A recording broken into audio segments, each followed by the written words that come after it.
Hola, ¿qué tal? ¿Cómo está? Bienvenido. Esto es Universo Deportivo. Como siempre, lo invitamos a compartir media hora con todo el deporte. Hoy va a estar Esteban Beckerman para hablar de fútbol. Es uno de los temas que hace mucho tiempo queríamos desarrollar aquí en Universo Deportivo, hablar de la historia de nuestro deporte. El fútbol argentino es riquísimo en el desarrollo, desde la fundación de los clubes hasta este momento que vivimos, que realmente ya hace 30 años o más, 35, 40 años, se ha conformado una selección muy competitiva. Pero hubo décadas doradas, generaciones de futbolistas que tuvieron mucho éxito, y de eso vamos a hablar aquí en Universo Deportivo. Por eso lo invitamos a esta charla de café. Después de los auspicios nos metemos de cabeza en el programa.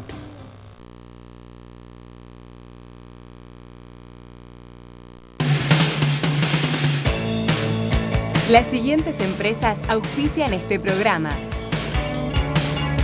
ADE, Asociación Dirigentes de Empresa; Fundación de Altos Estudios en Ciencias Comerciales; UCES, la excelencia, un compromiso; Produces, Centro de Producción Integral Multimedia, Radio y Televisión. Para sus cursos de extensión universitaria, informes e inscripción al teléfono 4815-3290, interno 554 o 556.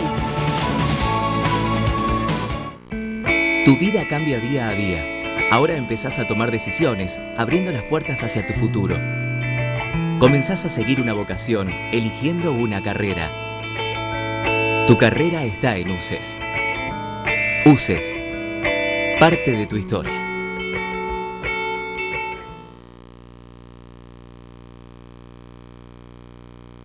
Vamos a charlar con Esteban Beckerman. Es uno de los periodistas que más conoce la historia del fútbol argentino. Es un hombre muy destacado justamente en ese métier, pero además conoce la actualidad de nuestro fútbol. Y sobre todo Esteban es un amante. Por supuesto tiene su corazón con la B azulada, pero por supuesto que es un hombre que ama el fútbol por encima de todo lo que es partidario, la camiseta, porque tiene, y cada vez que te leo, Esteban, un respeto absoluto por las glorias de cada uno de los equipos.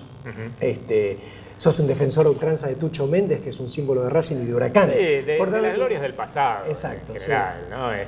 Y del pasado de los clubes también, como decías vos, ¿no? Por ejemplo, algún historiador muy importante de algún club se ha enterado de datos que representan un orgullo para su club, un poquito gracias a mí también. Claro, sí, sí.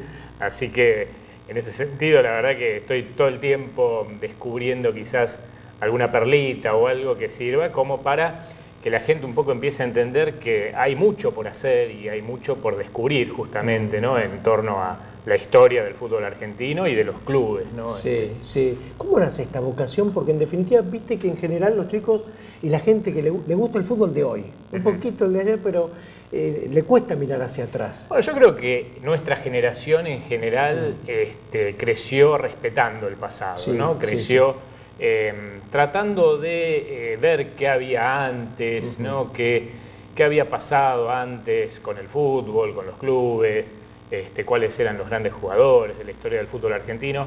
Y teníamos la posibilidad de acceder a material muy bueno en ese sentido, ¿no? Porque la propia revista El Gráfico en su momento, Goles, otras publicaciones, digamos, de la época en que nosotros crecimos, ¿no? Digamos, leyendo periodismo deportivo, tenían muy buenas notas al respecto, ¿no? Había gente que escribía muy bien y que la verdad que, bueno, nos encandiló un poquito con todo eso. Hoy por hoy, lamentablemente, yo creo que lo que falta es eso, quizás, ¿no? Algún medio que permita que los chicos también se enamoren de esta historia, ¿no? Que puedan un poco descubrir un poquito que antes de Messi o antes de Riquelme hubo algo y algo muy interesante, ¿no? En el fútbol argentino. Yo decías eso y me acordaba de cuando era chico, leía El Gráfico y te contaban el gol de la Mata, que había arrancado en su área gambeteando, y era un gol de 30 años atrás, pero me lo contaron tanto que me empapé de eso. Hoy no se recuerda el pasado. No, hoy parece que la historia del fútbol argentino empieza con Messi. Claro. O con Riquelme. Claro, por dar ejemplos. Lamentablemente, bueno, eso tiene que ver con la forma en que se hace periodismo hoy en día, ¿no? Y es una lástima porque después, digamos, a los chicos les resulta muy difícil, en muchos casos por lo menos, entender que hubo algo muy importante y muy lindo, muy interesante, antes de todo esto, y que vale la pena conocer porque en definitiva es lo que explica lo que es hoy en día el fútbol argentino, lo que son los clubes, cuál es la identidad histórica justamente del fútbol argentino y de los clubes en particular, ¿no? Porque cada club tiene su propia identidad y toda esa historia es muy lindo conocerla y además viene muy bien para hacer buen periodismo, ¿no? Que es lo que uno trata también de enseñarles o decirles a los chicos que estudian periodismo deportivo, donde uno da clases. Claro. Además, fíjate que das en el clavo, si se quiere, cuando decís la historia de los clubes. Más o menos los clubes tienen la misma cantidad de años. Quilmes un poco más, si querés, Gimnasia, los grandes del fútbol argentino. Y no hay clubes, salvo Arsenal, que tendrá 50 años, Crucero del Norte. Son ejemplos muy, muy puntuales. Son excepciones. Son excepciones. No hay clubes en los últimos 80 años, es decir, a partir de 1920 a la fecha. Claro. ¿Viste? Sí, por eso es muy importante justamente entender un poquito el contexto histórico en el que surgieron los clubes, ¿no? Ir un poquito más allá de la pelota también, ¿no? Sí. Y darse cuenta de las circunstancias sociales, políticas, económicas que condicionaron siempre a la historia del fútbol argentino y que fueron haciendo posible, ¿no?, que surgieran en su momento los clubes y que surgieran también en su momento grandes jugadores o camadas de figuras como la de los años 20, ¿no? Que ganó prácticamente todo a nivel sudamericano. Bueno, la Copa América en definitiva era la competencia en la que se intervenía en aquel momento, y también algunas copas que se jugaban contra Paraguay o Brasil, pero en definitiva fue una generación gloriosa para el fútbol argentino que no pudo coronarse en un campeonato mundial, estuvo muy cerca en el de 1930, ya había sido también subcampeona en los Juegos Olímpicos de Ámsterdam en 1928, en ambos casos perdió la final contra Uruguay, que un poquito nos tenía de hijos en aquel momento, pero bueno, digamos, no deja de ser una generación de oro del fútbol argentino, ¿no?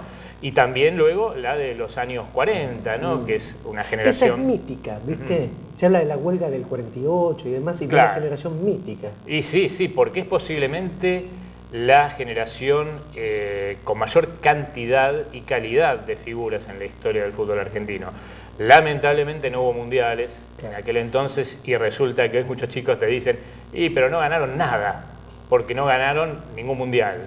Y en realidad se cansaron de ganar la Copa América, en una época en la que en la Copa América intervenían selecciones muy fuertes, ¿no? Brasil, por ejemplo, en el año 38 estuvo muy cerca de ganar el mundial, ¿no? Bueno, Uruguay. Digamos, claro, Uruguay también, por supuesto, pero a ese equipo de Brasil que en el año 38 fue sensación en el Mundial de Francia, Argentina acá lo goleaba. Y lo goleaba impiadosamente, y no solamente en Buenos Aires, sino también en Río de Janeiro. 5-1, ¿no? Allá en Río. Bueno, hay montones de anécdotas. Y bueno, todo eso da una pauta de algo, ¿no? Todo eso quiere decir algo. Y yo no puedo asegurar que si esa generación del fútbol argentino hubiera intervenido en una Copa del Mundo hubiera sido campeona, pero es muy fácil imaginarse que hubiera andado por ahí, ¿no? Claro, sí.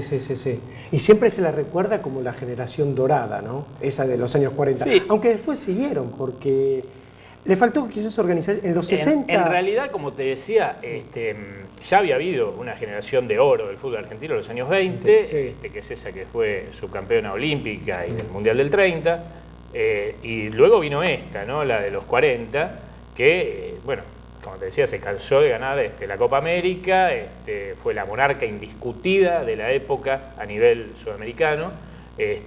Luego, digamos, apareció ya una nueva generación de oro a fines de los años 60, comienzos de los 70, que es la que ya sí conocen más los chicos, ¿no? Los jóvenes, porque es la que integra, por ejemplo, Maradona. Claro, ¿no? claro. Es la generación que le dio al país sus 2 títulos en el Mundial, en la Copa del Mundo.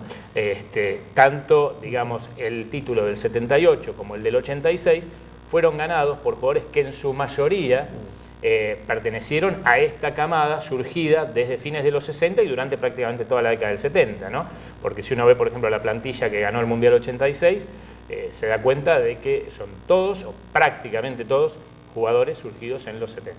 Antes de llegar a eso, Esteban, y antes de hacer la pausa, quería preguntarte por la generación de los principios de los 60, porque el Mundial del 62 se llegó con mucha desorganización, pero no fue tan malo. Se gana la Copa de las Naciones en el 64 y mismo en Inglaterra se pudo haber hecho un buen Mundial. Creo que se hizo un buen Mundial en el 66. Claro, digamos, fue una buena generación, seguramente desaprovechada por problemas internos y por la desorganización terrible, ¿no?, que había en el fútbol argentino, sobre todo a la hora de formar el seleccionado, de tener un trabajo serio y un equipo estable, ¿no?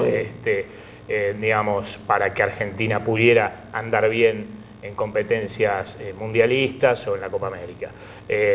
Por eso, justamente, no se puede afirmar que sea una generación que esté a la altura de esas tres que te mencioné, que son las que realmente se pueden considerar de oro, ¿no? Claro. Pero sí que fue una buena generación, seguramente. O sea, había muy buenos jugadores también en todos los puestos. Lamentablemente el fútbol argentino, luego de Suecia 58, vos sabés muy bien que estuvo en un momento de transición, como intentando redefinir su identidad, porque se cuestionaba mucho justamente la falta de trabajo físico y táctico que había caracterizado a la etapa anterior, ¿no?, la etapa de los años 50, en la que un poco nos habíamos quedado realmente en esos aspectos, pero bueno, luego del 58 quizás se pasó un poquito al otro extremo, ¿no? Y eso también atentó contra las posibilidades de Argentina y de muchos jugadores de destacarse en el plano internacional. Hacemos una pausa. Seguimos la charla con Esteban Beckerman aquí en Universo Deportivo.